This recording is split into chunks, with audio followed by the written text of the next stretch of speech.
and I am also the one of the two overall leads on the UK aid-funded Modern Energy Cooking Services programme. We're delighted to welcome you to what is actually our second webinar on carbon finance this month. So we had one on the 7th of March, which provided a kind of general overview and guide on developing projects within the electric cooking sector in particular. And today we move on to focus in a lot more technical detail on the technical requirements and opportunities. We've had a lot of people register in advance. I think we were saying just before we started around 170 people. So I'm sure we probably won't get to 170, but certainly there's been a lot of interest. And we welcome in particular colleagues from India, who where there's been a lot of interest in digital enabled e-cooking over recent years. Basically, one of the reasons why we wanted to run this session is that metered usage data for cooking, along the lines of the metered methodology, which we've been promoting with our partners over the last couple of years, offers a greater confidence in the levels of emission savings that are created, addressing the integrity concerns about carbon credits, which we've all been so concerned about over the last really for many years, but particularly over the last 6 months or so. And it also fits perfectly with the moves that are already ongoing in relation to digital monitoring, reporting and verification, streamlining the processes across the whole market. So under the gold standard methodology, which I just mentioned, India has an agreement with the US to allow we now have two. Thank you. We now have two projects that have been verified under the gold standard methodology. Verra also have a similar methodology that's in development, and there are other developments by other platforms under the voluntary market and moves under Article 6. So this is an area which is moving rapidly, and the opportunities in relation to the digitalization of this sector are extremely important.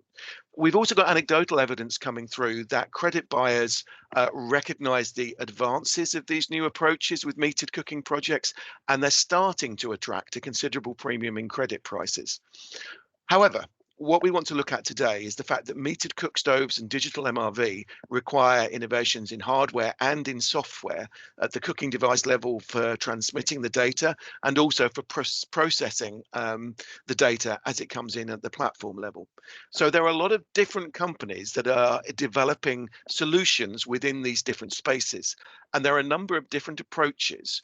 And that means that actually for potential project developers wanting to get into this sector, or indeed to improve the ways in which they're already working within the sector, it can be quite difficult to decide on what the most suitable technology choices are going to be, particularly in such a fast-moving sector.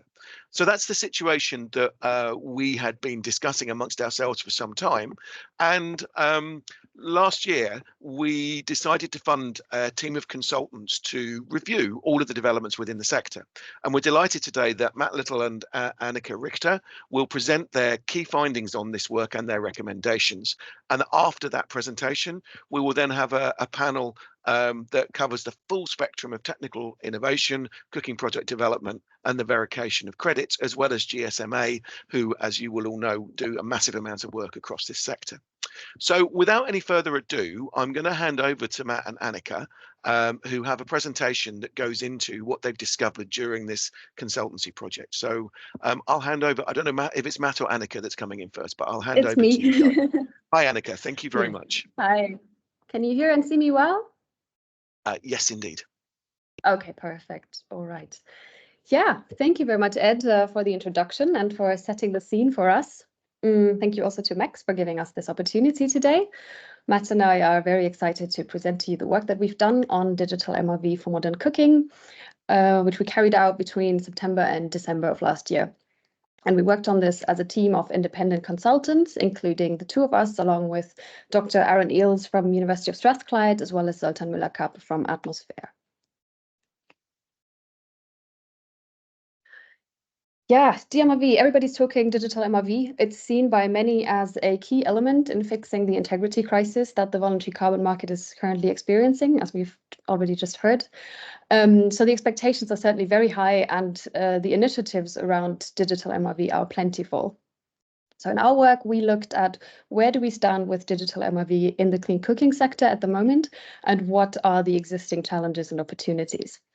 And we did that by reviewing the carbon standards, methodologies, and existing technical solutions, and also conducting stakeholder interviews with 30 different organizations from different parts of the sector. And our work was guided by the key questions that you see here on the right side of the slide. So we were looking at, firstly, what requirements are standard setting around digital data. We had a bit of a special focus here on the gold standard and the metered and measured methodology, being the only methodology specifically catering to modern cooking at the time of writing. Secondly, what are the existing technical solutions that are out there to generate, transmit, and store digital data? And then what are the implications of these solutions in terms of the data that they produce? And finally, we also looked at what the developments and opportunities are for data collection that relates to co-benefits. And I should maybe emphasize here that we did not set out to develop any dMRV solutions or provide recommendations for any particular solutions, but rather to review, synthesize, and present what's currently out there. So all of our results are published in a report that's available on the MECS website. It's quite a long report. It has a very high level of detail, and the aim is really for project developers to use this as a reference document, not necessarily to read it from beginning to end, but to look up individual topics or issues that interest them. The report is structured into these 5 chapters that you can see here. So it starts out with an overview of what the most relevant carbon standard setting bodies are doing in terms of digitization and an analysis of the relevant methodologies. In the second chapter, we then cover the basics of digital MRV and give an overview of the emerging field of dMRV platforms and the varying functionalities they provide. The third chapter is the most technical, with detailed information on measurement and communication technology, including an overview of the existing digital monitoring equipment and its functionality. In the fourth chapter, we cover the role of digital monitoring for co-benefits, the requirements and tools from the standards, and also give an overview of the existing additional sensors that could be used for co-benefit monitoring. And then we have a short final chapter where we provide case studies of 3 existing digital monitoring systems from ATEC, Sun King, and Up Energy, who we also interviewed as part of our work. And Up Energy is also here today for the panel discussion later. Yeah, so much for the structure of the report. Now let's dive into the content. So what do we mean by digital MRV for a modern cooking system? In this diagram, you see an overview of what a highly integrated dMRV system could look like, bearing in mind that currently only elements of such a system exist. We have the 3 key interacting entities here, which are the project developer, the standard setting body, and the VVB. The project developer distributes cooking devices, which are equipped with monitoring devices. This could be like an electricity or gas flow meter, for example. And these devices record calibrated, tamper-proof digital data that's then transmitted reliably to the project developer's data platform. So this is the monitoring part of the dMRV system. From here, the data then needs to be processed transparently and reported to the VVB. And in a highly integrated system, this data transfer between the project developer and the VVB could happen automatically, with automatic report requests being sent between these platforms, for example. The final step of the system would then be the verification. So once the verification, the VVB has access to the relevant project data, it needs to verify it. And this again could be highly automated and could also happen on a continuous basis. Upon successful verification, the carbon standard then issues the carbon credits to the project developer. And it should be said that the carbon standard also defines the rules of this system. So let's take a closer look at the standards.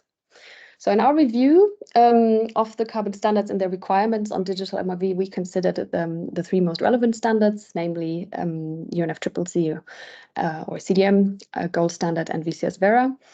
And all of these have several impact quantification methodologies for clean cooking that you can see in the left column here, with Gold Standard, as I said already, being the only standard who at the time of writing had a methodology specifically addressing modern cooking, which is abbreviated here as MMMECD.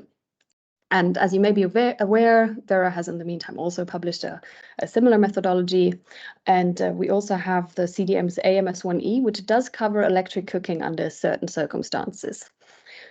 Looking at these standards, we found that all of them are actively undertaking efforts to digitize their processes and also are implementing various pilot projects.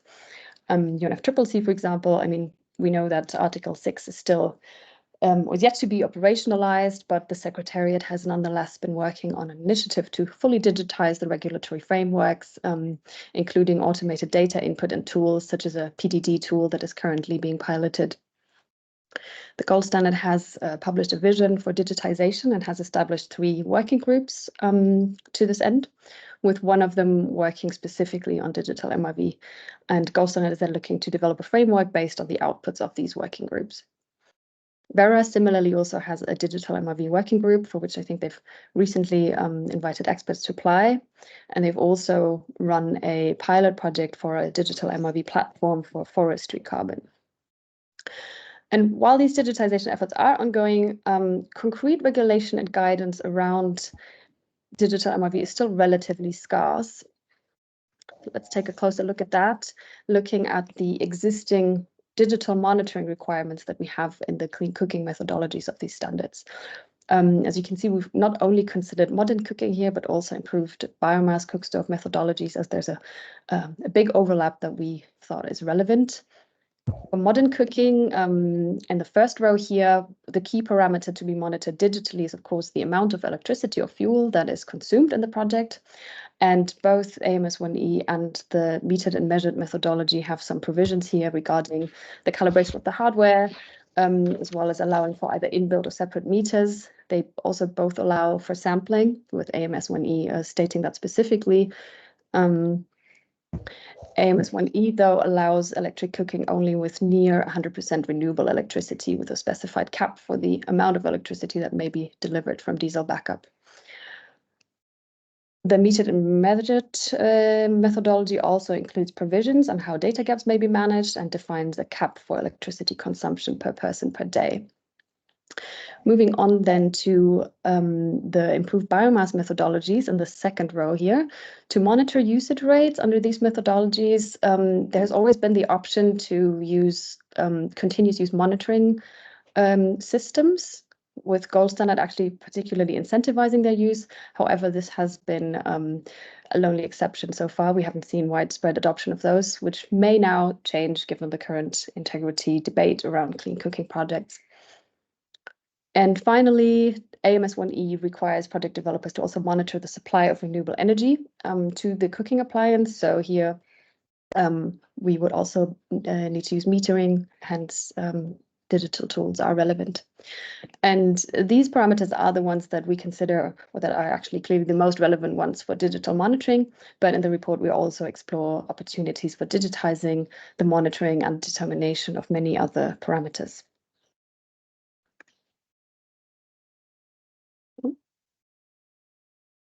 Here we go.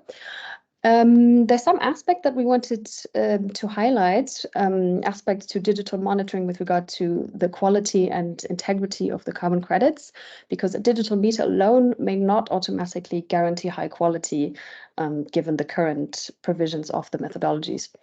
And the most important one to mention here is sampling. So traditionally in a clean cooking project, during monitoring, you would draw a random sample of all the users and survey them. In a metered cooking project, however, sampling means that only a sample of users is metered. And it's then very complex to change the sampled group, as that would essentially require to remove and reinstall the meters or sensors at different sites. And this creates the risk that the sampled group is not actually representative of the entire user base, and creates a potential incentive also for project developers to cherry pick which households to meter. Secondly, when we use digital monitoring, we create large amounts of digital data, obviously, which may be considered quite sensitive data, since it includes information on when users are at home, or possibly also about their spending power. And currently, the standards don't really provide clear data protection policies or guidance that project developers should adhere to. And I think this problem of a lack of data protection for carbon project beneficiaries has been voiced a lot in the past, but it's only becoming more relevant now that we are entering the age of digital MRV. Digital MRV also provides opportunities to increase trust and integrity. For example, when we're not just collecting digital monitoring data, but we're also performing checks on this data, such as plausibility and statistical checks to enhance data reliability. This is something that Matt will go into more detail soon. Digital MRV platforms also provide a unique opportunity to make anonymized project data accessible to a large range of stakeholders, such as buyers, which can support trust and engagement from buyers. And finally, in the wake of many countries around the world regulating carbon trading on their soil, I think digital data and reporting that's tailored to host country requirements can also help to gain support for project activities. Now, looking beyond mere carbon emission reductions, clean cooking activities famously have many co-benefits, which you probably all know, such as contributions to sustainable development, with the most relevant SDGs shown here in the center of the slide. Co-benefits are increasing in importance, and this is also reflected in how the standard-setting bodies are addressing them. The gold standard for the global goals, maybe unsurprisingly, is quite far ahead in this. They've developed a fully digitized SDG tool that follows a top-down approach with like predefined indicators and instructions and guidance on how to monitor them. Verra has a separate standard for co-benefits called SD Vista, which project developers may apply in addition to the carbon standard VCS. And while under the CDM co-benefits didn't really play a role, the UNFCCC Secretariat and the Article 6.4 Supervisory Body are now working on a sustainable development tool, which will emphasize in particular the alignment with host country priorities. Yeah, so seeing that co-benefits are gaining in importance, robust monitoring is, of course, also coming into focus more and more. So in our report, we explore different ways of improving co-benefit monitoring, either through improved survey techniques or indirect monitoring through energy usage that is being collected through metering, as well as direct monitoring using additional sensors. And these could be, there are different kinds that could be applied. We've looked at human presence detection or temperature sensing, and then for the monitoring of SDG 5, health and well-being specifically, particulate matter and air quality sensors. And the chapter also includes some considerations on black carbon or soot, a short-lived climate pollutant that is emitted during biomass cooking and has negative effects both on health and the climate. And with this, I'm handing over to Matt. Thanks very much, Annika. Yeah, so I'd like to highlight a bit more onto the kind of technical aspects of these implementing these systems. So what we're doing here really is zooming in a bit on the monitoring side that the project developer might need to actually implement. And I've kind of broken this down into 3 stages. We've kind of got the measurement of the actual data with some kind of monitoring device. This could be internally built into the system, or it could be externally applied. We need to then get that data, and we need to communicate it somehow from our remote location where our cooker is, our end user is. We need to communicate it somehow to our database, or the store of all this data. So that's kind of called the project developer data platform. And we need to make sure that that's all well implemented and robust and reliable. And that potentially that could also report verification data back to the VVB through some form of automated reporting. So we've got 2 main challenges here. We've got a hardware challenge where we need accurate data, which needs to be highly reliable, and also it needs to be very low cost. Obviously, that will massively impact the implementation of these systems. We've also got a software challenge. We need to securely store this data, and the process of the data needs to be transparent so that everyone can see and have trust that what the processes that have been applied to that data are true and accurate. We also need to have traceability of that data all the way back to the cooking device to prove that that data was definitely used in that cooking device. Can I have the next slide, please? So looking really at the hardware requirements, it's quite simplified here, but either internally to the cooking device or externally, we need to know how much energy is flowing into the cooking device and being used for cooking. So we need some form of sensor that's measuring, it could be gas, but it also could be electricity. And if we know the power at a particular time and we know the time, we can calculate the energy, because energy is power times time. So we need some form of sensor that knows how much energy is going to the cooking device. We've generally got a little controller in there, a little bit of electronics microcontroller with a little bit of software on there called firmware, and that does the clever calculations to make sure it's okay. And we then need to communicate that data somehow. That data needs to get back to the project developer. We could also add additional sensors. It's been mentioned that co-benefits could be measured a bit more accurately with additional sensors. We could also have some form of local data storage, so that we can get the data in case of reliability through the communications network. Could I have the next slide, please? So there's a wide range of sensors out there. I just want to highlight a few techniques. So we've got economic records monitoring. So this is probably done already by a project developer. For example, sales of LPG gas canisters could be monitored, and they virtually definitely are being monitored. And we know that that gas is going to be used in that stove, so we can say that that gas, that energy in that gas, has been used in that stove, so we can claim our carbon credits from that. Someone implementing that would be someone like bbox, alongside other monitoring aspects they're doing. We could also look at the power setting on the device. So you could have low, medium, high. You know that for 10 minutes it's been in low setting, and for 20 minutes it's been at high setting. From that you can do an estimate of the energy consumed by the device. So ATEX eCook induction hob does that process. We've also got what's called non-intrusive load measurement. So this is more when a meter has been added to a system, potentially a smart meter, and we can look at the power being used by the consumer. So this is people with maybe grid connections or mini or microgrids. We can see the power being used by those consumers, and we can see that the profile of a cooking event is different to the profile of other events, such as lighting or charging phones. So from that, we can apply an algorithm in order to calculate a cooking event, and then from that claim carbon credits. This isn't being done at the moment, but there's a lot of interesting work happening around this.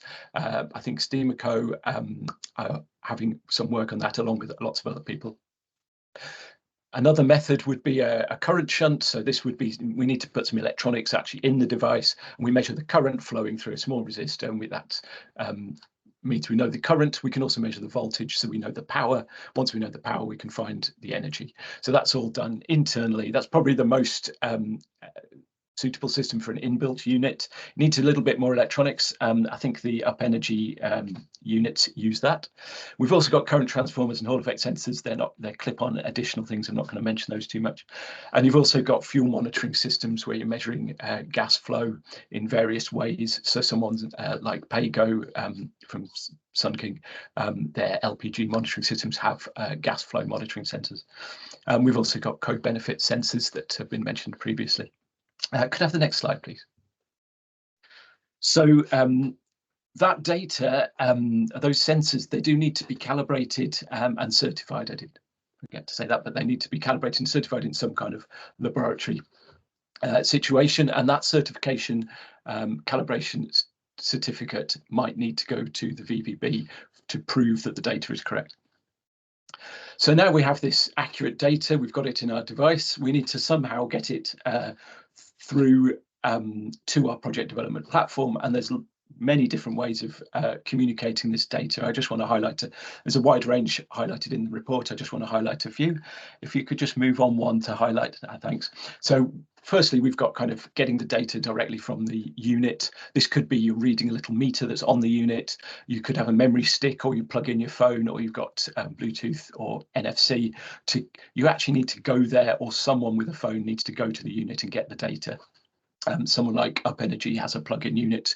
Data goes onto a phone.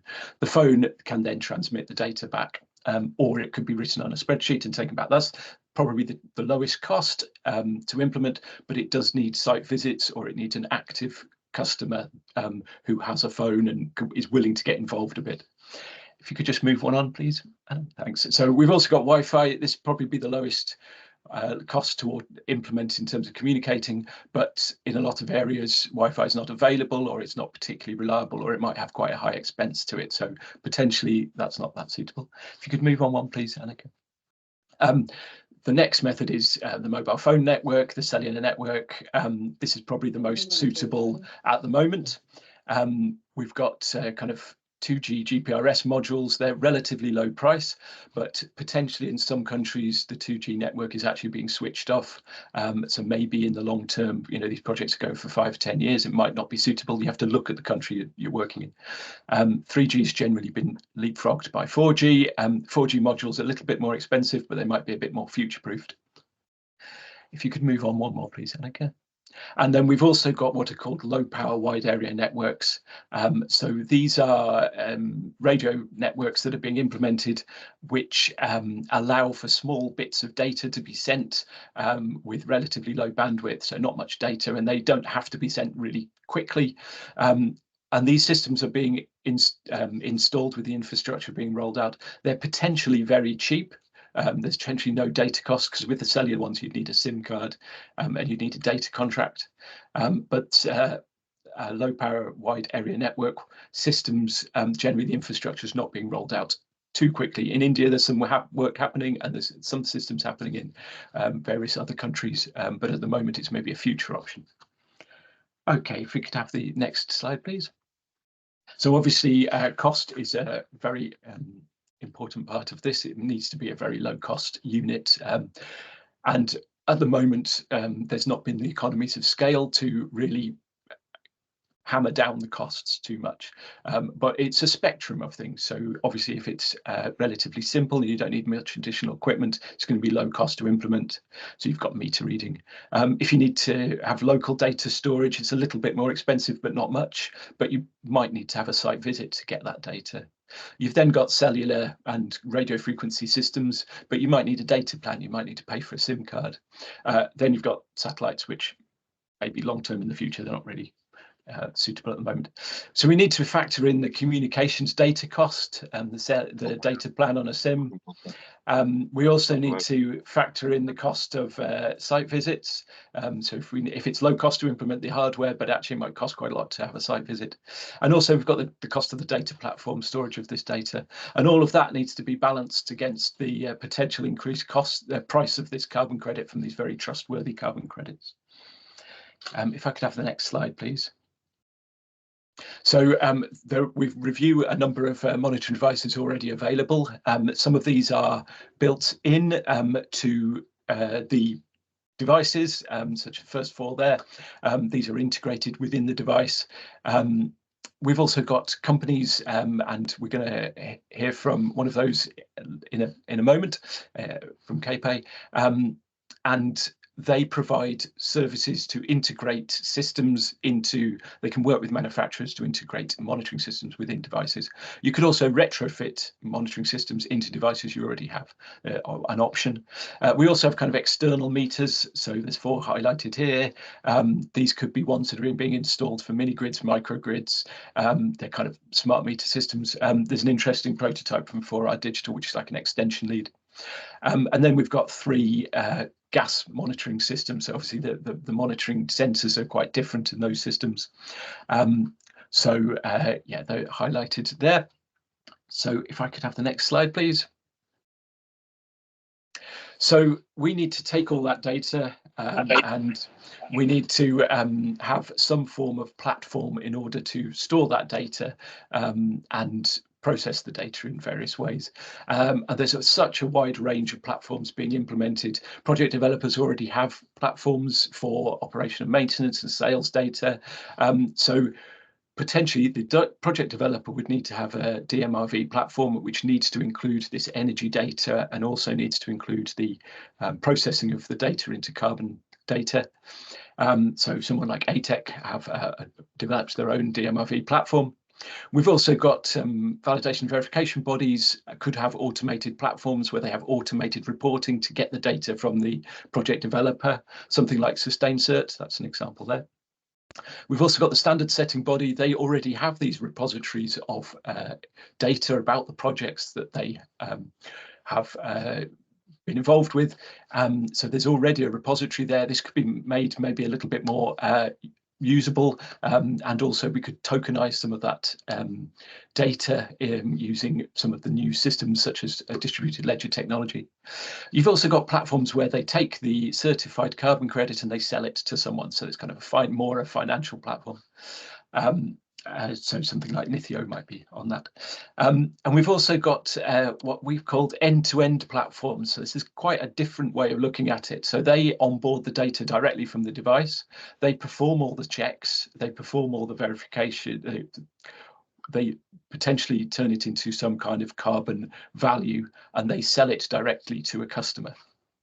At present, so something like Cavex is trying to implement a system like that. They have an end-to-end dMRV platform, but it's interesting to note that this doesn't fit under the existing standards setting bodies at the moment. So there's still a question mark there. When we did our research, there was only really one open source platform from Access to Energy Institute. They have a couple of platforms, Prospect Energy and Appliance Demand Platform. So if you can have the next slide, please. So when we get this data in, the platform needs to have a number of checks. It needs to make sure that the data is in the right format, that it's come in correctly. We need to make sure that it's within an expected range. It's not totally ridiculous value. We also need to cross-check it. Is it plausible? Does it look like other projects which are similar? All of these things allow us to have trust and faith that that data is correct. And at that point, we can process it into some form of carbon saving. If the data is not coming back correctly, then we could have alerts and potential dashboard for the project developer. Very useful to have that data for many other reasons as well. And that data platform could also provide automated reporting back to the VVB. So if I could have the next slide, please. So obviously, we need to really think about data security as well. It's been highlighted before, so we need to make sure that that data is encrypted throughout the train of flow of data from the device. It needs to be encrypted. It needs to be encrypted on the platform, and there needs to be redundancy and backups of that platform. We also need what's called user access control, where the users, anyone associated with changing or adjusting that data has a unique identifier, so we know what's happened to the data at every point, and we're sure that that data is true and valid. And we're trying to remove the risk of data tampering or any issues with data integrity. We also need to make sure that's personal information, so we need to make sure that we're up to date with the requirements within the areas that you're working in. So I think that's my overview of technical considerations. I'll pass back to Annika now. Yes, yeah, thank you, Matt. Yeah, so I think we've seen that solutions do already exist. However, we also encountered that there are many challenges still to overcome. And we've summarized here the ones that were highlighted the most by the different stakeholders that we spoke to. The most prominent one for sure was the cost. Many of our interviewees pointed out that setting up digital monitoring systems requires a lot of resources. Secondly, while some hardware and software solutions exist, as Matt has shown, there are still not too many options to choose from currently, and many of them are actually proprietary. Implementing these solutions also requires a lot of technical expertise that project developers may lack in-house. So this again could add to the cost of implementing such solutions. We also have the issue that especially remote areas may have low connectivity, so there could be a challenge for automated data transfer. And on this topic, we actually warmly recommend looking at the reports by GSMA, whom we're also going to hear from on the panel soon.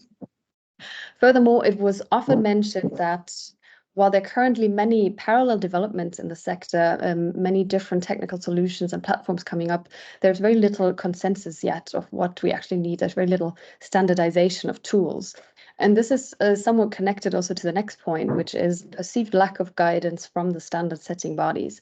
Some interviewers expressed here that the standards were sort of lagging behind the technology providers, and project developers were actually really keen to switch to full digital MRV. And finally, though, another challenge that we heard a lot from project developers was also the uncertainty around the actual benefit of these robust monitoring systems in terms of the value of the resulting carbon credits. As in, is it really worth going through all this effort? Is this going to be rewarded in the price that they could expect for the credits? So wrapping up, I think we can safely say there is broad consensus that digital MRV is the future of carbon markets and clean cooking. And the question is not really about the if, but rather about the how. This was also illustrated by a statement from one of our interviewees who said that carbon markets are data. We also saw, though, that we still have a bit of a way to go until full-scale adoption of digital MRV for modern cooking solutions. But the space is evolving very quickly, so that allows for optimism. So to finish, let me summarize what we think needs to happen next going forward here. Firstly, since digital monitoring systems at the moment are still typically more expensive than traditional monitoring methods, at least in the short or medium term, it really needs to be demonstrated that these extra costs can be recovered through a value increase of the carbon credits. Secondly, in order to ensure access to carbon markets, not only to vertically integrated players, we need to make sure that we have interoperable solutions that are plug and play, easy to implement for project developers that don't have an in-house development team for this kind of work. Again, the cost of these digital monitoring systems needs to go down for full rollout, also maybe in light of the possible integrity issues that are associated with metering only a sample of users. And finally, digital monitoring is only a part of dMRV. For the R and the V in dMRV, project developers rely on the standard setting bodies and the VVBs. And while we have end-to-end dMRV platforms, as Matt has introduced, that sort of exist in parallel to the traditional carbon standards, and in that sense, define their own standard, really. We don't yet have verification platforms that work with the existing carbon standards. And I think a platform like that would surely be a game changer, and it's something that we hope to see soon. And with that, I'd like to thank you for your attention and hand back over to the other Matt, I believe. Thank you very, very much, Matt and Annika, for a fantastic review of the whole dMRV topic and lots of detail in all of the different sections of it.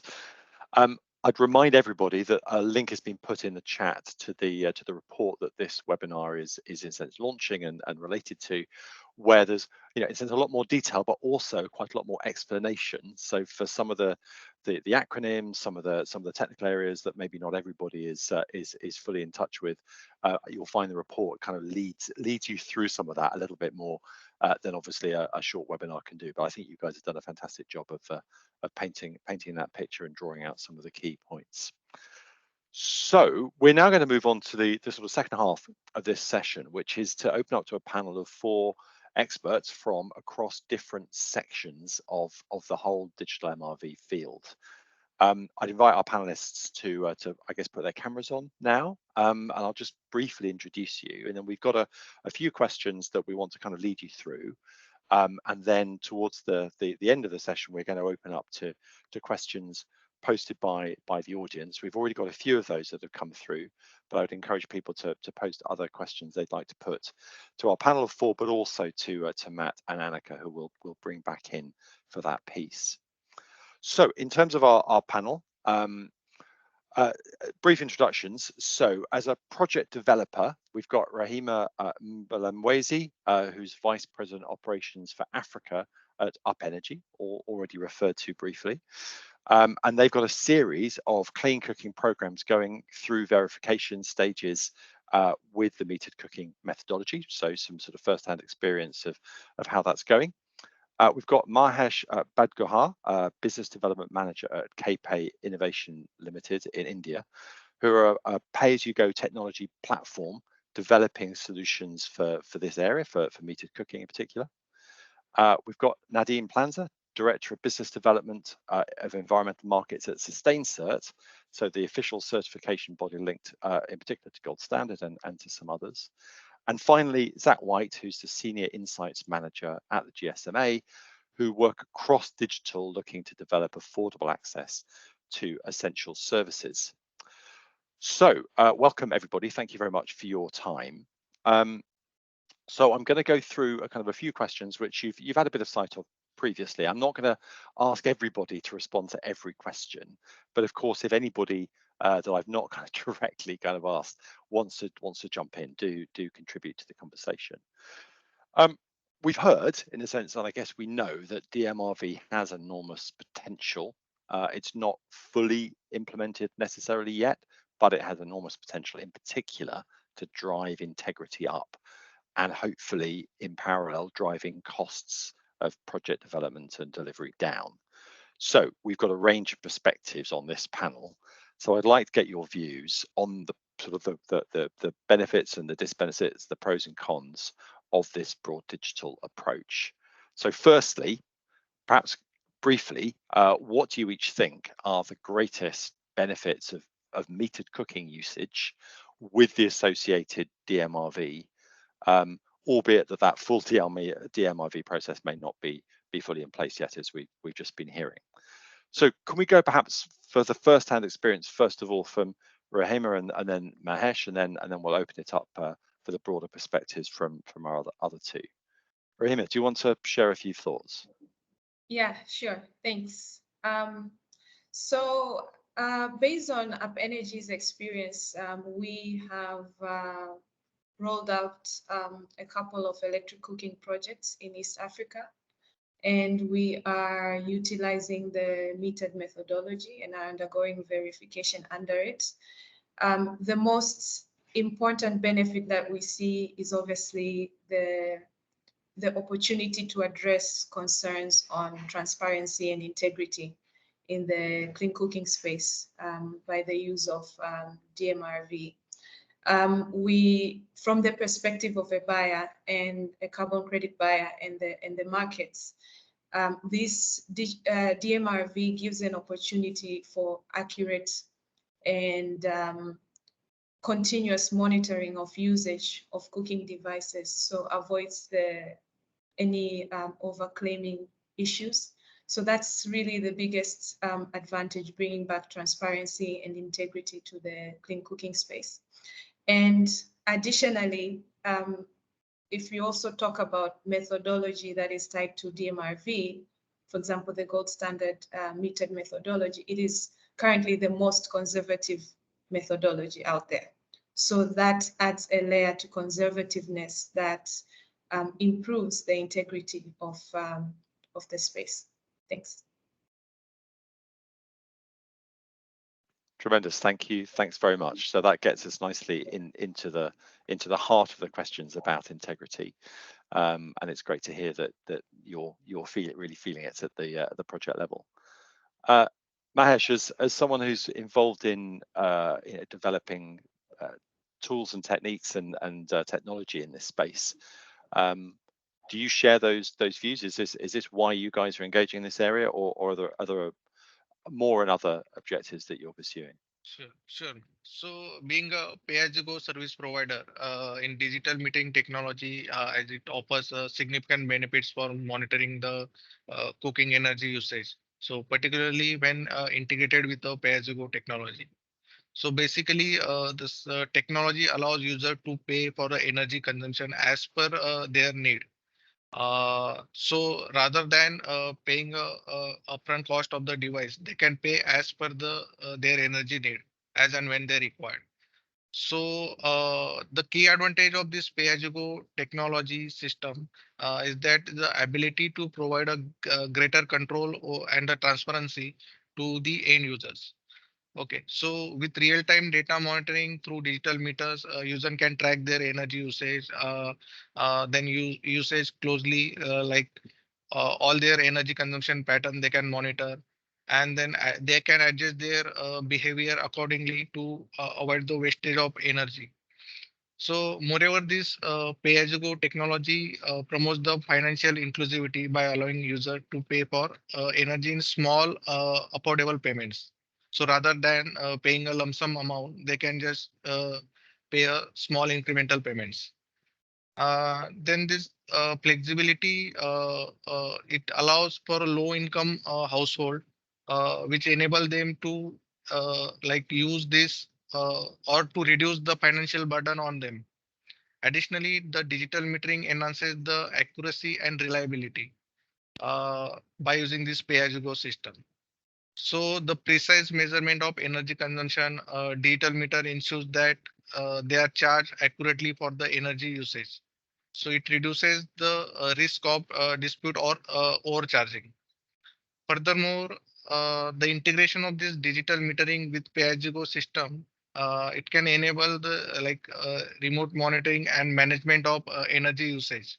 So this capability, it allows a service provider to detect or any issues or a tampering, or we can say any malfunctioning in the device, they can be detected, which ensures the integrity and efficiency of the system.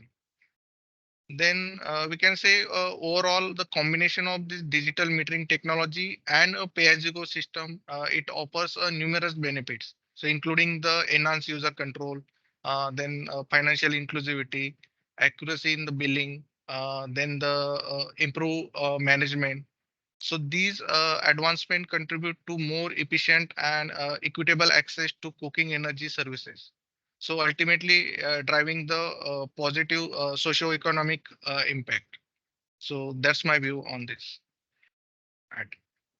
Oh, thank you. That's great. I mean, it gives a slightly different perspective. I mean, it's kind of complementary, but it's really great to hear the view about the benefits for the user. So it's not all just about generating more carbon credits necessarily and increasing revenues, but it's also about changing the sort of service offering and increasing the inclusivity, which is a lovely dimension to hear about. Zach, Nadine, are there other things that you want to flag in terms of, in a sense, kind of the benefits that are coming through? Picking up anything that you've heard coming from the presentation earlier, for example. Zach, do you want to share anything? Yeah, sure. Pardon me. I'd maybe just build on what Mahesh said, because I think bringing in the payment side is a really important aspect. So you have the pure monitoring where we're really talking about monetizing some impact just through measuring it and attaching a value through the carbon markets. But I think it's when you digitalize more fully, it opens up so many other possibilities. So of course there's results-based finance, but on the payment side and with those payment datas, you can also open yourself up to receivables financing, I mean, pay-as-you-go models. And I think for an enterprise to look at any single one of those benefits, or even just within the context of the carbon markets, I think my contribution would be to add all the other possibilities that exist once you begin to digitize those.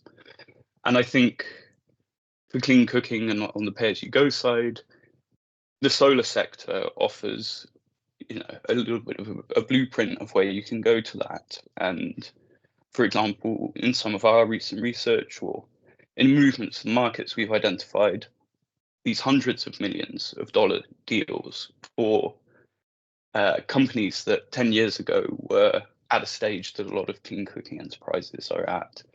So I think there's a sort of blueprint for scale that exists, and increasingly there's a lot of work, a lot of companies and a lot of specializations that support that. I think including also the basic offering of mobile money services, because yesterday we launched our State of the Industry report, which I'd encourage everyone to have a look at. But I think it highlights that, these services are still coming to a lot of people for the first time.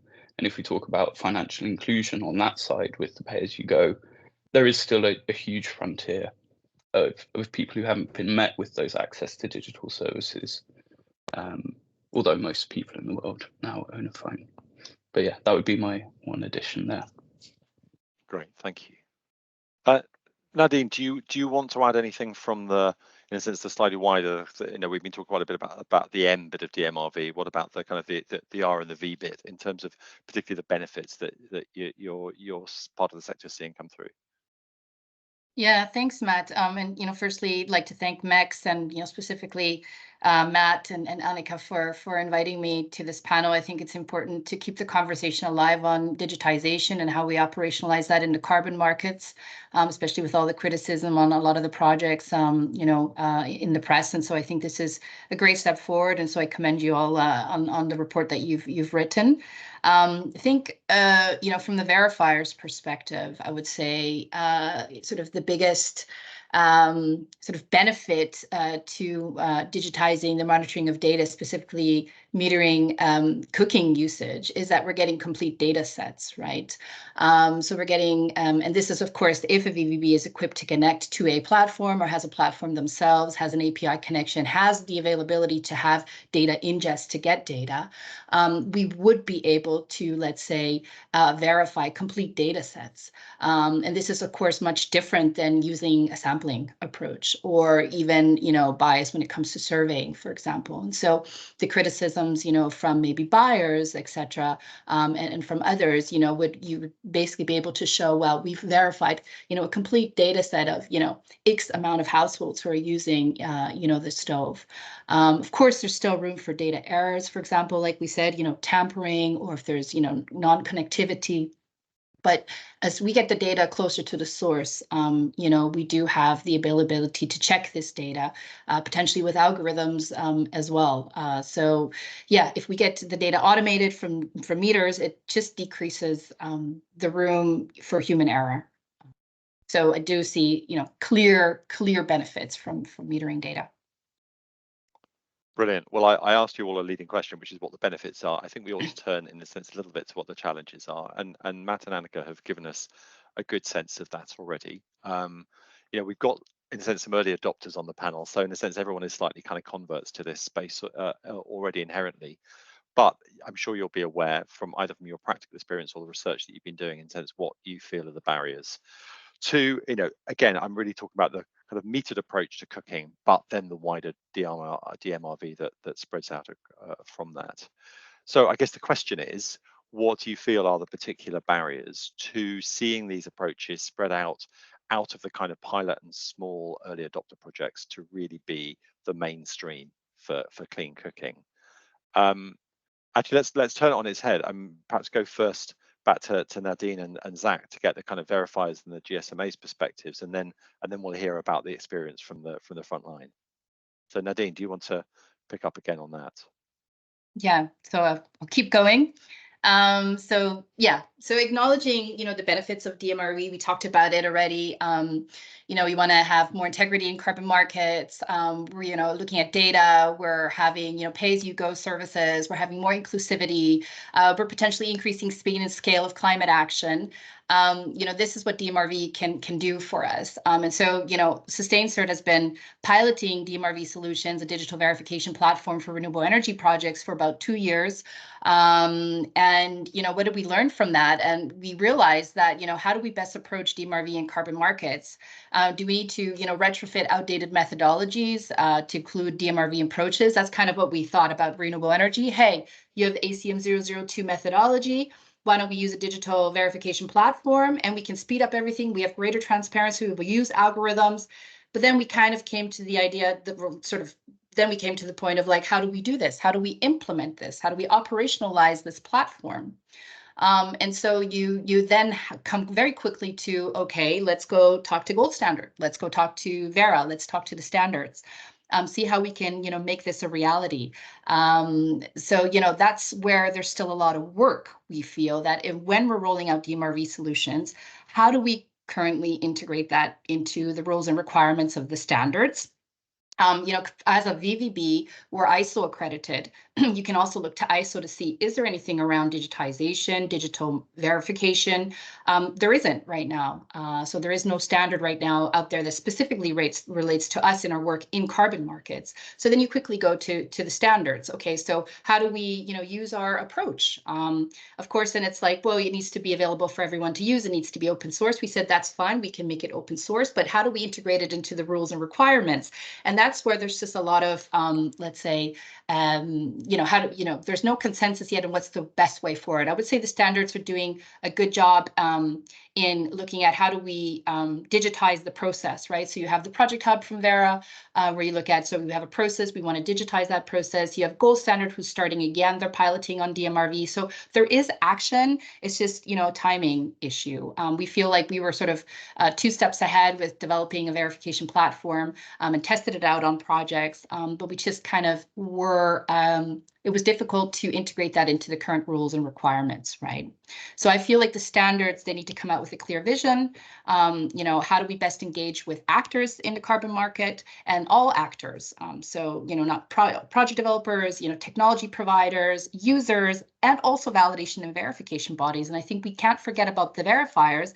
Matt, I've seen your slide 9 and 16, Matt Little's slides on sort of, the platforms. And it's like, well, the VVB just kind of, boop, gets that data, looks at all that platform information. And it's like, that's easier said than done, right? We need the expertise in-house.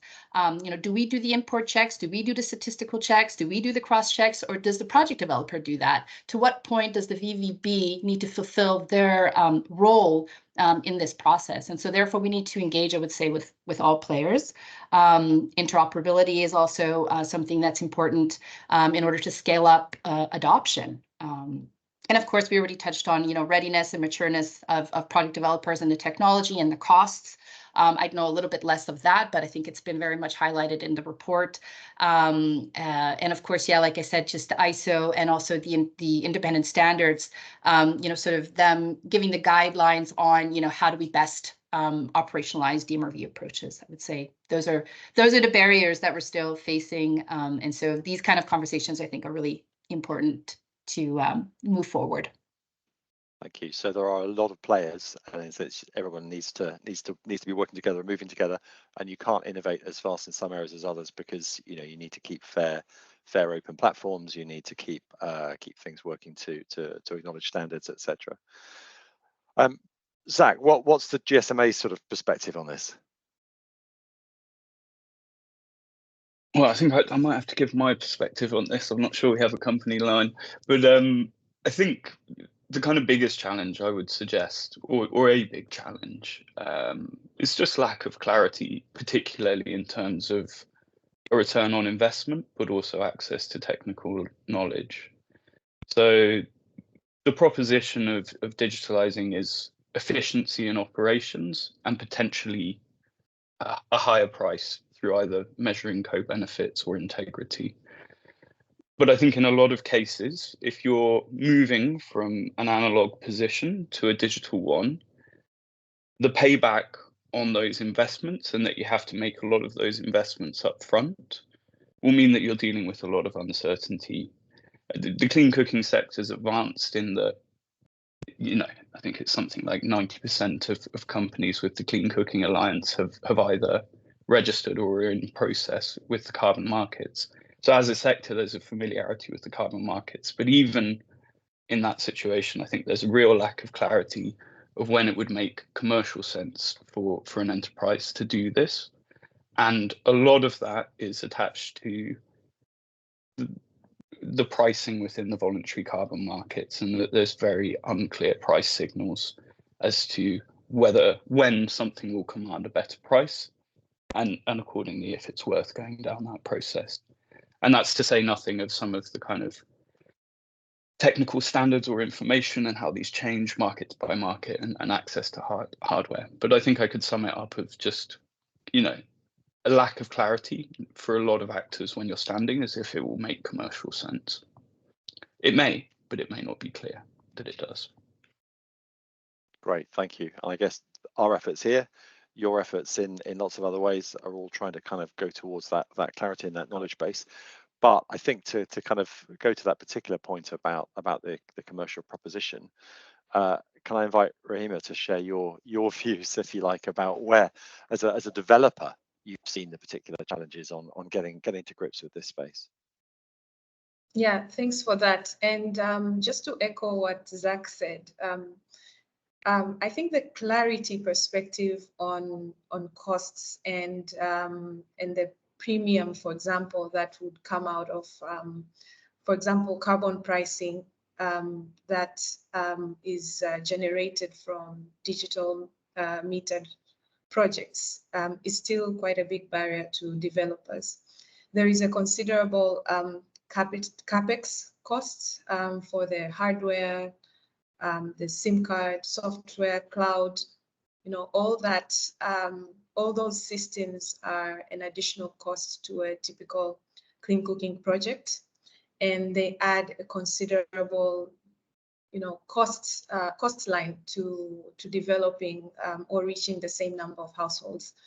And so without a clear incentive in terms of how the markets will react, if there would be, better pricing, for example, to offset this additional cost, then, that becomes a barrier to scale. And not only that, the technological complexity that's attached to that. The fact that a developer will have to either develop the hardware or software themselves, so have an additional, technical team in-house to customize maybe a digital meter for their product offering, whether it is electric cookers or, for example, we are piloting digital metering for biomass stoves too. We've already started that. So that takes a considerable investment in the technical know-how and is a barrier for smaller players. So smaller clean cooking enterprises who want to delve into digital metering in their projects are going to face that technological barrier, that cost barrier. And frankly, these are things that will need to be considered where we want to see, the scale in these kind of projects. But at the same time, the advantage is very important, is very massive. When we talk about digital metering, for example, for the developer, when you are able to really see how your end user is interacting with the product, whether they're actually cooking with it, whether they've stopped, those usage patterns, it's very important to help us understand who the right end users are, what the challenges are with the product, if there are any, if you're offering, for example, a warranty, then you're able to apply it faster when you notice challenges in usage. So there is considerable challenges and barriers, but the advantage is still, very clear, and it's still very, very important. So it still gives an incentive for developers to pursue dMRV, but yeah, as mentioned, the challenges are still, existing. Thanks. Great, thank you. Yeah, so again, actually, it's some of those wider benefits that potentially come in terms of that usage data. It's not just about turning them into more carbon credits or higher value carbon credits, although that may be important, but it's also about the knowledge you gain about your customers and being better able to support those, which we were hearing from Mahesh a few minutes ago.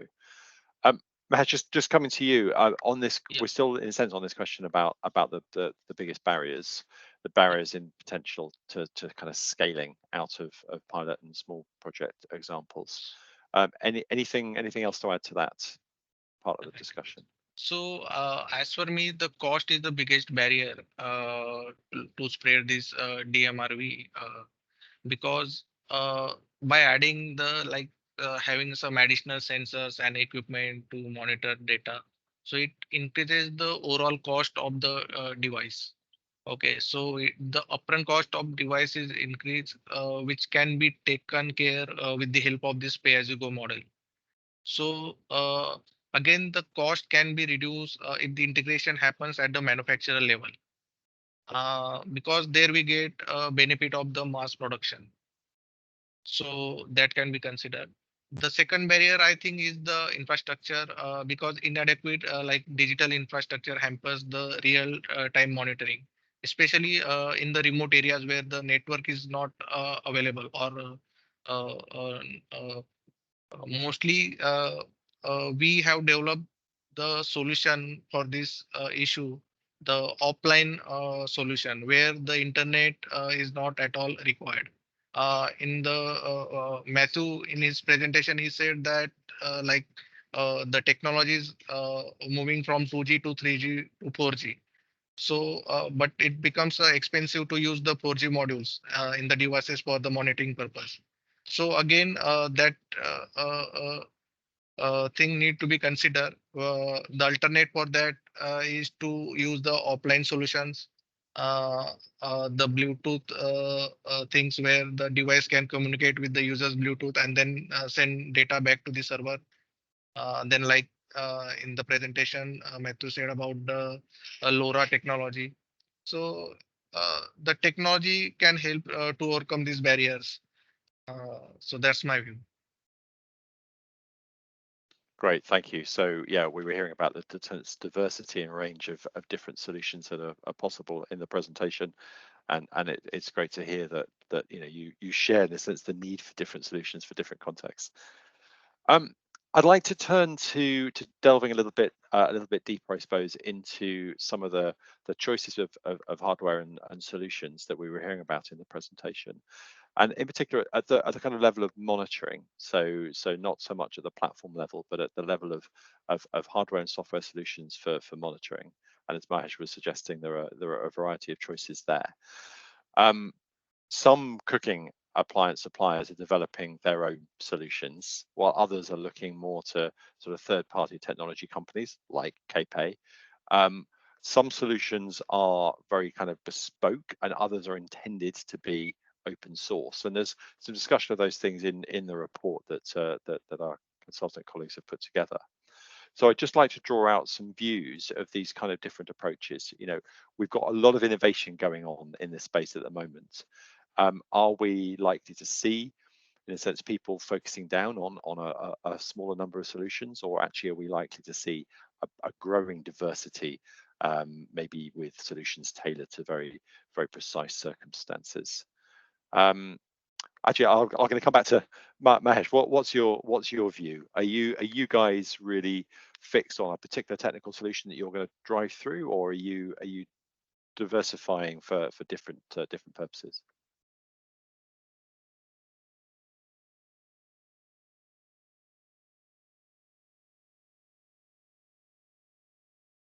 Sorry, Mahesh, you're on mute there. As are you, Matt. Sorry, I got muted. So basically, being a pay-as-you-go technology provider, we work with the manufacturer to integrate the technology at the manufacturing level. So it ultimately helps us to reduce the cost of overall system. Then we have some innovative solutions like many remote areas where the internet is not at all available. So we have a offline methods where the user can activate their devices just by sending a SMS. So even we have some data monitoring system through SMS, we can monitor a specific data at a particular interval. So some innovations are going on. We are also in discussion with the many manufacturers to integrate the technology with their devices. So that's the thing going on. Okay, great, thank you. Rahima, what's Up Energy's kind of approach to choice of devices or technologies? Yeah, thanks. As mentioned, we've basically relied on in-house technical expertise. We have quite a dedicated R&D team that has been instrumental in designing our metered solutions for both our electric projects and, as mentioned earlier, our biomass metered pilots. So these are kind of proprietary, designs that are, specific and customized to our products. But as Mahesh mentioned, being able to manufacture them at scale is one way where we might be able to lower, the costs of it. However, I think at the end of the day, the approach that would gain the most, use when it comes to, you know, hardware and software would be just the one which is the most cost effective, really, the easiest to implement, and one just that's easy for, you know, multiple, you know, players to adopt without much customization. So but really as an enterprise, we've focused a lot of our attention on just custom solutions and partnerships also with existing, for example, cloud providers, you know, integrating some of the work we already do, for example, with data monitoring platforms and just moving those to cloud systems. So a lot of partnerships involved and a lot of customizations on the hardware side. Yeah. Great, thank you. Can I turn to Zach? Do you have a sense of this kind of almost trade-off between sort of bespoke solutions and more open source? And do you have a sense in which, you know, are we going to see continued kind of innovation and people going for those both bespoke solutions, or is there a kind of silver bullet solution that's going to come along that's going to be adopted by everybody? I think certainly not the latter, and I'm happy to build off Rahima's point as well, because the GSMA Mobile for Development Foundation, where I work, we provide innovation funding to startups, and I think one of the lessons is that, you know, there is this cost of first mover where you do need some financial support, or you just bear the costs, and I think what we see a lot is companies then spinning off those solutions, and I think generally the kind of value chain specialization you see is a sign of maturity in a market as well. So there being space for platforms such as KPay or integration, yeah, it's generally a sense of maturity, and you don't highly vertically integrated businesses that are trying to do everything is usually relatively inefficient. Or at the other end of the scale, you're a giant company and it makes sense to do everything. So I see, and then the other thing that I'd say is I see that, you know, separating the hardware and software, I think that cost effectiveness question will always be assessed, because you do get companies that bundle those as turnkey solutions, but it can be really limiting. And a lot of the time, if you're trying to market or sell that solution, you create problems and tie-ins that you know, a lot of people don't like. So I think that kind of access to hardware in different markets and the software platforms becoming more specialized, I see happening, and I see it as a good thing. And, you know, the as a service providers, Steamaco was mentioned in the presentation for metering, KPay obviously on the panel. I think it's case in point on those offers. On the open source question, I think that they're valuable to have open source platforms. Our experience in funding platforms that provide only monitoring services is they're not often commercially sustainable. So, you know, again, Prospect from A2EI was mentioned during the presentation, but that's funded by the European Union, and that's what supports that open source platform. So they do need continued funding, which, you know, means by definition they're also, you know, not indefinitely sustainable.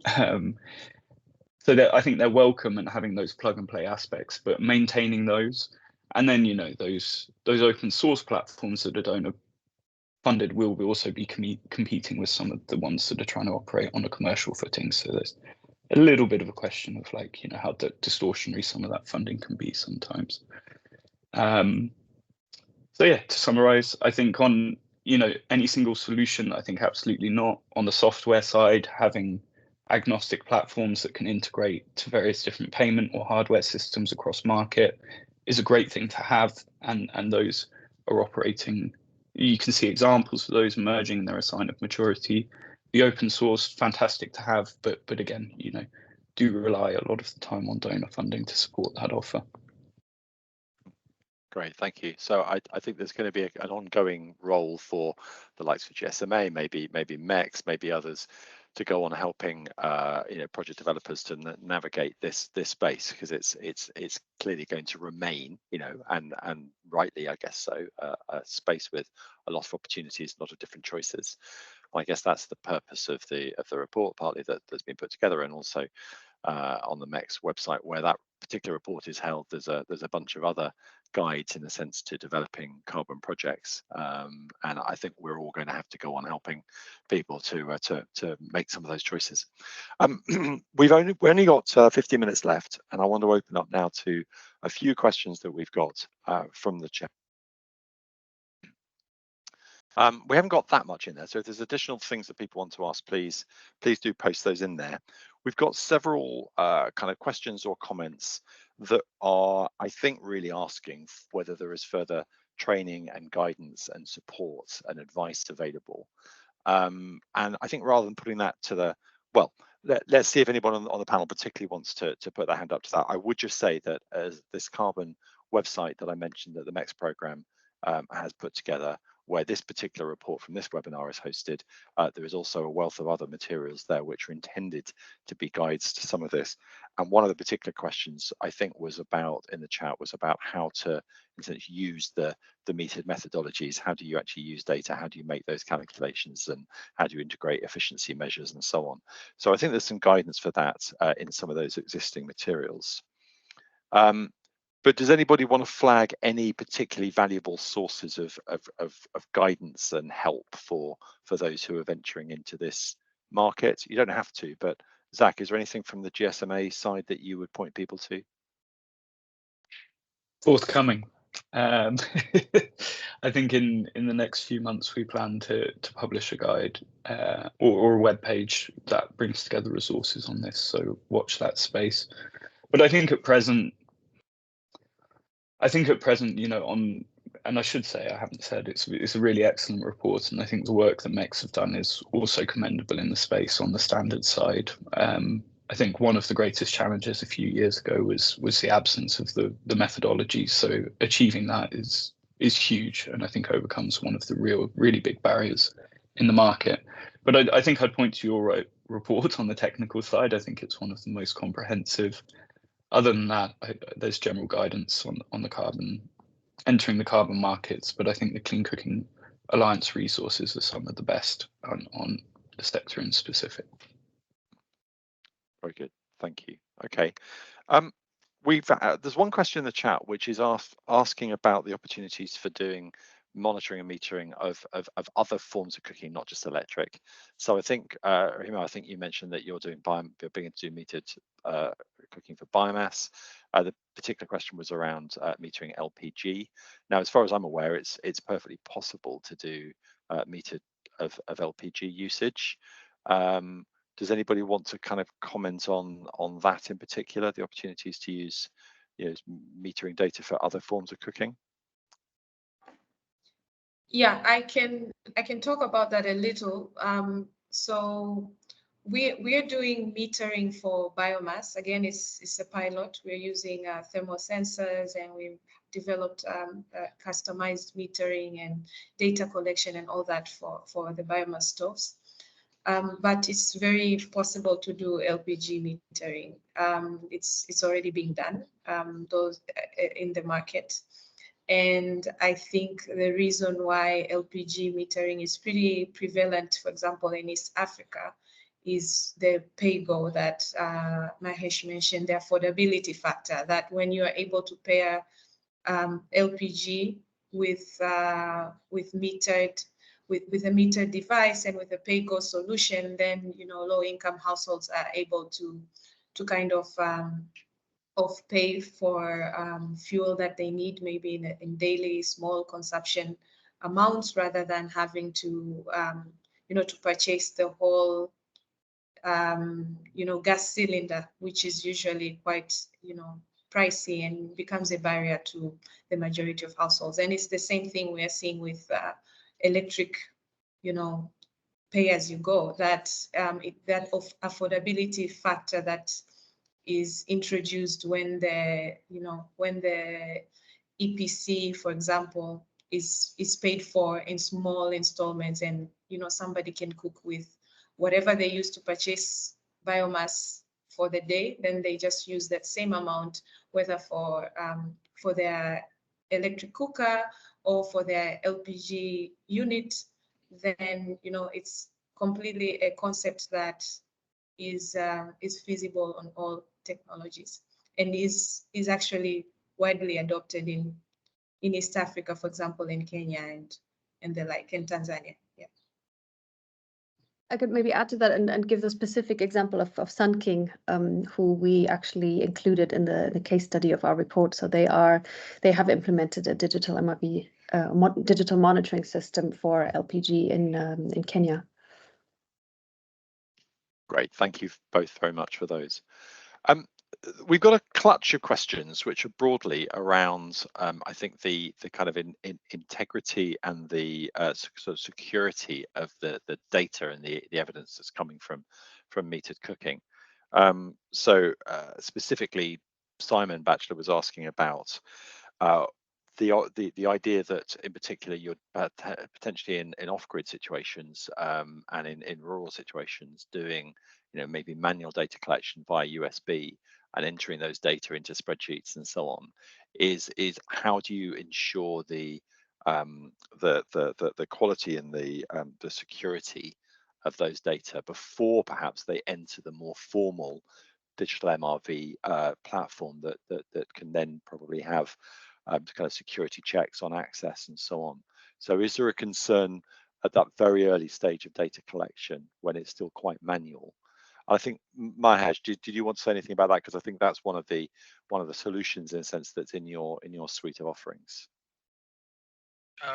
Yeah, so basically I can say a few things like data security at hardware level and at software level. So at hardware we have different algorithms like secure hash algorithm and other things we are using. So it's very, very difficult to the bypass with some. We have also hired some ethical hackers to bypass the system and to hack the data to cross check whether our solutions are foolproof or not. So they were unable to bypass or hack our systems. So at hardware level also we work with the manufacturers. We have different algorithms they follow, and then they manufacture the devices accordingly. At software also we have a multi-layer server level security, like using Azure server and others with their inbuilt security protocols. So I think that steps we are currently taking for the data security. Great, thank you. Nadine, was there anything from the sort of verification stage level that you wanted to comment on in terms of kind of security and the quality of those data? Yeah, again, I mean, first we have to sort of differentiate as well, sort of the, standard sort of process that we kind of implement now, which is, based on, whatever the methodology stipulates or the standards, right? And mostly it's based on, sampling. And so the inherent sort of risks in that are kind of, let's say, stipulated and explained on how the sampling approach and procedure takes place, right? Usually based on CDM and also specifically what's in the methodologies. If you go into a digital space, then again, you ask yourself, what is the role of, us conducting, the import checks, the cross checks and the statistical checks? Is it something that we just say, it's the platform, the monitoring platform that does that? How do we check that as a VVP? What kind of expertise do we need in-house to be able to make sure that, indeed these data security is there, the algorithms make sense, cross checks are being done properly. So, to what extent do we need to, let's say, check a platform, or to what extent do we check that data ourselves? And I think moving forward, as we want to have sort of these end-to-end solutions and complete sort of digitized process, we need to think about sort of the role of the VVB and the expectation of the VVB. And, do we need to do these checks ourselves, create the algorithms, have the data ingest, or do we base it on sampling? traditional sort of manual approach to, validation and verification work. Within it, also, you have your bottlenecks. It's very time consuming. It's, entails, auditors going on site, doing checks, sampling. And so do we, conduct a manual verification on digital data?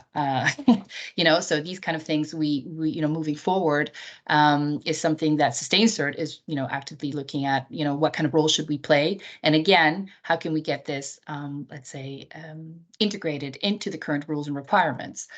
So moving forward with, these kind of methodologies on metered cookstoves, I think it does open the door for more advanced approaches of validation and verification work from what the auditor then should do.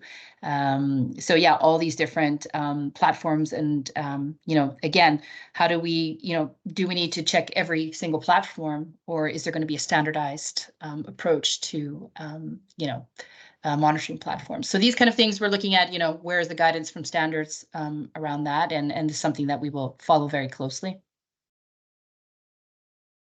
Great, thank you. Zach, you put your hand back down again. You don't want to Well, no, I'd like to come in. I mean, I think to Simon's question, I think it's junk in, junk out. And I think until you're at the point where you have a connected asset, you don't really have fully digitalized data.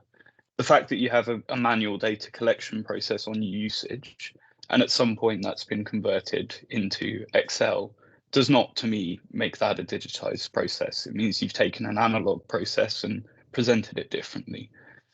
So I'd argue that to digitize data only at the point of delivery is not to make it a digital process per se, and that those data that are entered into a spreadsheet, if they were collected by an analog way, should be this kind of put to the same scrutiny as you would a piece of paper being submitted.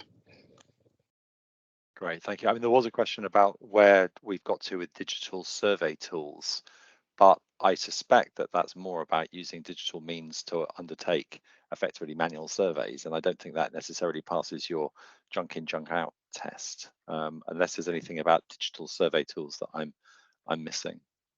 Well, I think they can help, but I think they still are fundamentally analog processes. I think the real opportunity, or a lot of the opportunity, lies in connected assets, and they won't always work in a lot of circumstances, but pay-as-you-go certainly linking there. And I think, if we're talking about monitoring co-benefits in the cooking sector, for example, you need very, very granular data that can never and accurately monitoring those. And I think this is also the point about, the Berkeley study and ATEX work, that the overcrediting, when you begin to measure via a connected asset at a very granular level, you begin to get a much more accurate picture.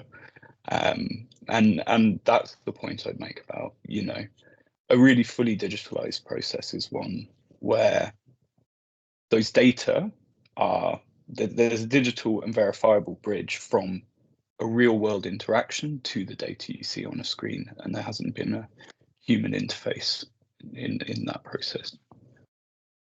Great, thank you.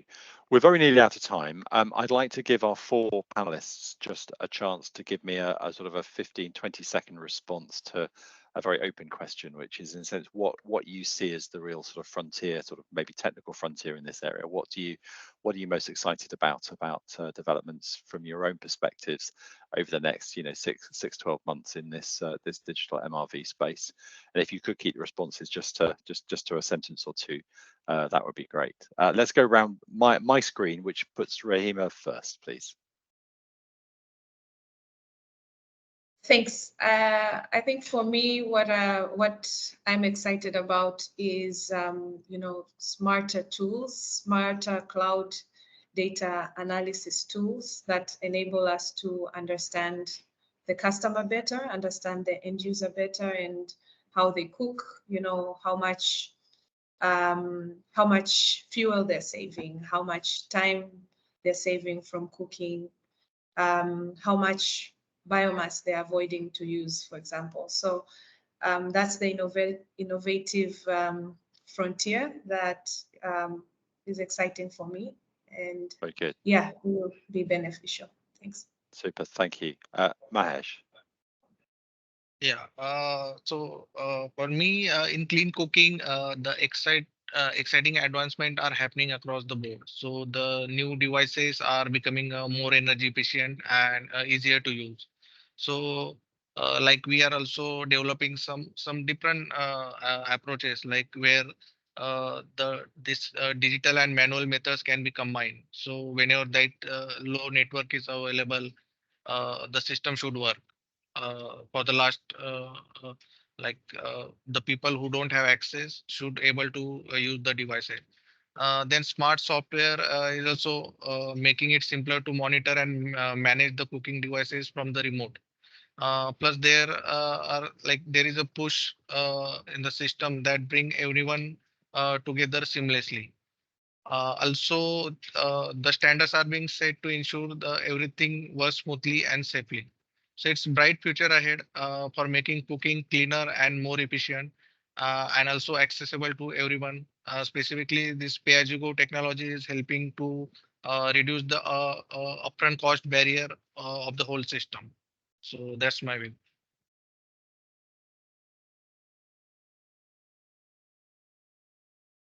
You're on mute, Matt. Thank you. Sorry. If we can now maybe keep responses just to one sentence, just to keep it a little bit briefer, because we are pretty much out of time. Nadine, any thought from you?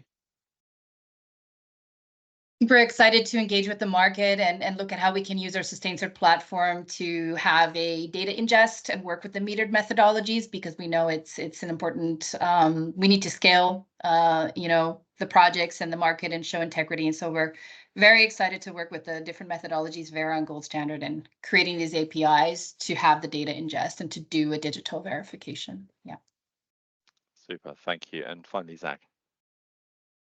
I think I'm most excited about some of the tightening regulation we're seeing on the market, particularly the demand side. So the European Union passing their, anti-greenwashing legislation, let's call it.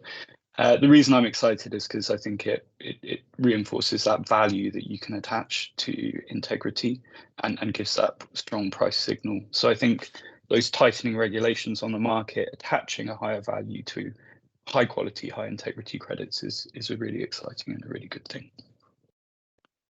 Fantastic. Well, thank you all very much. I've now failed in my one duty of chairing this panel that we've now run over by about a minute. So I'll now, without further ado, hand back to Ed just to wrap the webinar up. Thank you very much, Matt, and I'll keep this brief to save your blushes too far on that question. Just to say, I think once again, Zach, I think was the last one to mention this, but the quality of the report, and our thanks to Annika and Matt for the work that's gone into this, and I think it is a groundbreaking report. So congratulations to you guys. It was a really good expression also of everything that's within the report. So thank you very much. Secondly, I think what it also reveals is that this is a rapidly changing arena that we're all working in, and hearing so much about what is currently going on within the sector, where things are moving. I think it's been a fascinating learning opportunity. I certainly will go back and listen to this again just to get a real sense of everything that's going on. I think the third point I wanted to say is clearly there are massive opportunities here, and we've heard that from many different perspectives, from the organisations actually out in the communities that are adopting these devices, which is where, in a sense, the most important parts of this are, because we're doing this in order to change people's lives. And I think that so seeing the opportunities of getting really efficient cooking appliances into people's houses at the cheapest price possible, I think is clearly what this is all about, and the opportunities for these the new methodology and the new technology to help deliver that is really clear.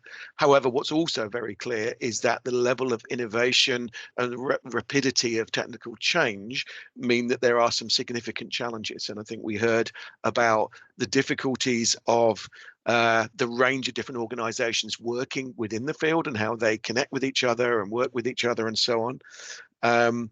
I think secondly is we're obviously reliant on the quality of infrastructures in terms of digital infrastructures and access to connectivity. So I think that's another clear difference between different countries and their ability to adopt the technologies in different parts of those countries.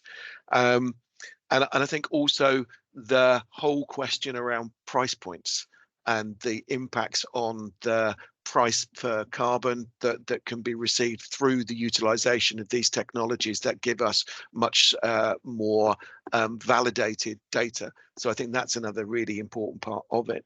I think also the other thing that I heard a lot on was the difference between bespoke solutions and broader, more open source solutions. And I think it was Zach again that said that in his opinion, it's likely that we will be in the arena of bespoke solutions for some considerable time to come. And that has implications, I think, for the questions over pricing, over who benefits within the sector, competition, all of those kinds of issues, I think. Finally, I think something that was raised right towards the end that we didn't really get a chance to speak much about is really the question of data ownership and the levels of comfort of consumers with the level of data and access to data that they're giving to the companies involved.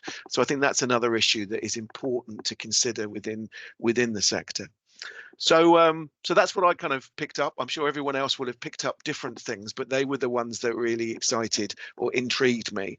The final thing I would say, there was a repeated question from Larry about the efficiency of the cooking process. There is a lot of data on the MECS website that goes into the efficiency of different types of cooking appliance, and there's been significant work done by the team on that. So I suggest that that's the best place to look. And that also then gives me a chance to make another final plug for all of the resources on the MECS website, both in terms of the work on efficiency, but also specifically in this case, all of the resources there are on the latest developments in climate finance and the metered methodology and so on. There's masses of materials there. So finally, once again, to all of our speakers, to Annika and Matt for the presentation initially, and for our 4 wonderful speakers on the panel. Thank you all very, very much. We love doing these sessions. I'm sure there will be more on this topic because it's such an important topic.